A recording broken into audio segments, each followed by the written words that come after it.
तो भाई किसी ने पूछा है कि 5 साल के बच्चे के ब्रेन के डेवलपमेंट के लिए हम क्या कर सकते हैं? तो इस बात को मैंने इस किताब में डिस्कस किया है, सुनहरा बचपन। और ये रंगीन है पूरी की पूरी किताब।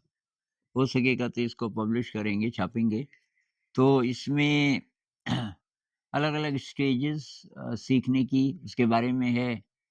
तो ये जो 5 साल की उम्र है, इसके पीछे एक कहानी है। एक बार किसी संत के पास कोई महिला गई और उसने यही पूछा कि बच्चे के लिए सबसे अच्छा स्कूल इस शहर में कौन-सा हो सकता है? संत ने कहा, "कब पैदा होने वाला है आपका बच्चा?" उसने कहा, "ये आप कैसी बात कर रहे हो? तो 5 साल का हो गया।"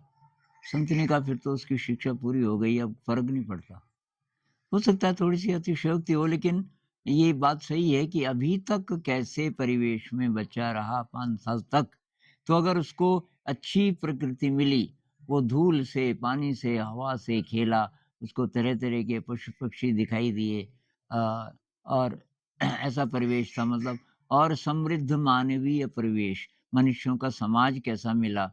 अब शहरों में समाज नहीं, केवल पति-पत्नी हैं, तो उनका आपस में कैसा है संबंध और बच्चे के साथ कैसा है। ये सब अगर ठीक-ठाक रहा, फिज़िकली उसको मूव करने का कितना कि वो ऊपर चढ़ सके, नीचे आ सके, घिसट सके इत्यादि, शरीर की जितनी मुद्राएँ हैं उसका परिवेश मिलना चाहिए उससे पहले। तो तब अब 5 साल होते-होते अब उसको चाहिए कहानी, नाटक और तरह-तरह के खेल, इमेजिनेटिव खेल। उसपे थोपना नहीं, मतलब मटेरियल होना चाहिए कि वो बिल्ड करे, उसपे कुछ बनाए। और सबसे ज़्यादा जो महत्वपूर्ण है, वो है कहानी इस उम्र में। और संगीत होना चाहिए, संगीत क्रिएट करना। संगीत क्रिएट करना, आप गाओ, और ये नहीं कि वो उससे सुना दो। तो नर्सरी राइम वगैरह-वगैरह की ख़ास ज़रूरत नहीं, उसमें मीनिंग नहीं होता। या तो मीनिंगफुल बनाइए कुछ सॉन्ग को। तो ये सारी चीज़ें, थोड़ा मेडिटेशन का संस्कार, ज़बरदस्ती नहीं, आप ध्यान कीजिए, बीच-बीच में वो भी बैठेगा बच्चा। और भाई मेरी तो सलाह है, होम स्कूलिंग कीजिए।